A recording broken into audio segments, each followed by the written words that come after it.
Okay, Julie, so my GPA is 4.2, my SAT score is 1520, and I am in DECA, I am in Model UN, I went to a few science competitions, I went to this really prestigious but expensive summer program. I did it at UPenn, and so I don't know what else I should do, and I am just so curious and worried. Like, will I be able to get accepted into UPenn? Like, will I have a chance? If so, what are my chances? Is like 20% or 30% or 60% or 90%? Like, can you tell me my chances of getting accepted into UPenn? I'll go ahead and write it down. Hello everyone, my name is Julie Kim and I'm a graduate of USC and Harvard, now mentoring high school students to get accepted into their dream colleges.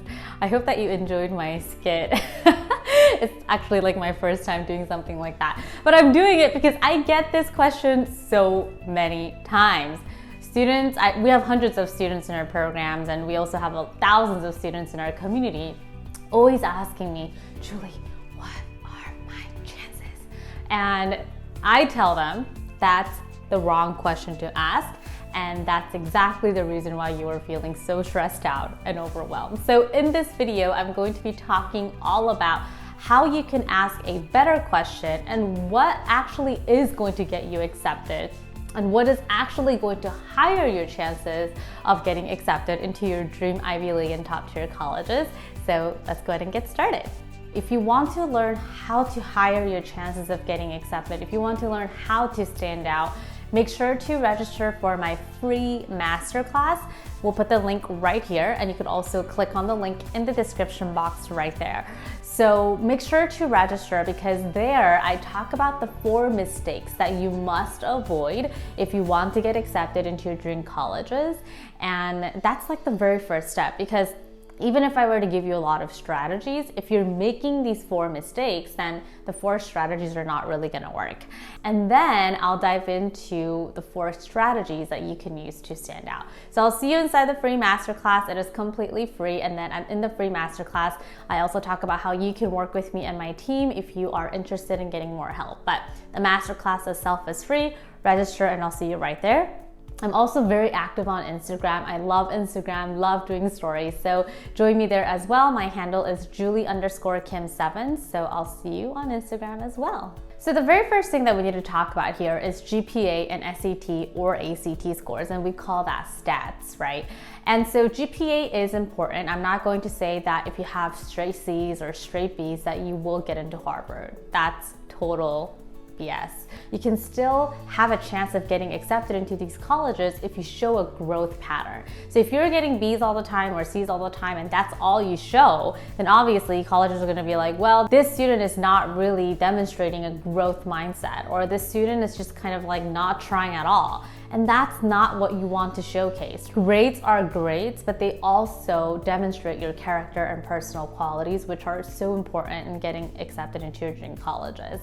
So don't give up on that. And also look into what the school is looking for in terms of the GPA. So let's say, for example, that NYU is looking for a student with an average GPA of like 3.8 or 3.9 weighted, then yeah, you would definitely apply to NYU, but you can also look into a school a little bit higher than NYU in terms of GPA and try there too, right? We call this a reach school, okay?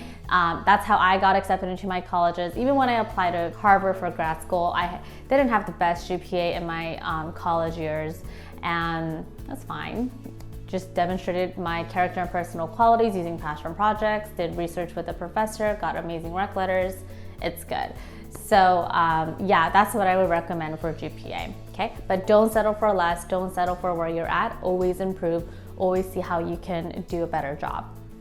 The second way to check whether you have a good chance of getting accepted into your dream college or not is that you have a clear evidence of your character and personal qualities. Colleges mark this section of the admission criteria very important everywhere, literally everywhere. If they cannot detect your character and personal qualities, it's probably going to be really hard to get accepted. If your character and personal qualities are hardworking, everyone says that. If it's like passionate, everyone says that. Inside my programs, both my Passion Project Bootcamp and the Ivy League Formula, I really help my students hone in on a really specific and unique character and personal qualities that only that they have. And you can't just say that that's your character and personal qualities, you have to show evidences of that, and that's where passion projects come in. So if you have a strong character and qualities and personal qualities and you have multiple evidences of it, and you have a standout factor like a passion project or research position or something like that no one else is doing, then that will actually higher your chances of getting accepted significantly, because colleges, when they can detect your character and personal qualities, it's going to be really hard to say no to you. The last way to assess whether you have a chance of getting accepted into a dream college or not is to have a really good recommendation letter. Rec letters are so important. I must emphasize so important. But no one really talks about it because everyone's focused on what are my chances of getting accepted. If you have time to ask that question, focus on your rec letter, okay? So, rec letters are so important, especially because SAT and ACT is not going to be a huge part of admission criteria anymore. And even before that, we've been seeing a trend that rec letters are usually determining factors of some students get accepted or rejected. So having a strong rec letter is very, very important. And that's exactly what I teach inside my program. I teach my students how to build a strong relationship with teachers, counselors, and external recommenders as well. So getting a good rec letter, having a strong relationship, that is very important. And you can use that to assess your chances of getting accepted as well. Lastly, this is not really a tip, but having a climax in your application is very important, and that's where passion projects come in.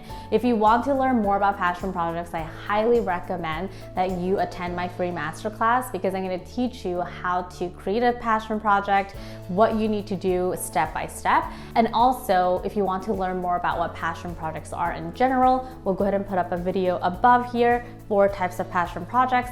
You can learn more about it there as well. I hope that you enjoyed today's video. I hope that you also are doing well, your family's doing well, and that you're doing a great job. And yeah, that's it for this video. I'll be back here with another one. And that's my puppy playing with this toy. I'm not gonna edit that out. All right, you guys, have a good one. Bye.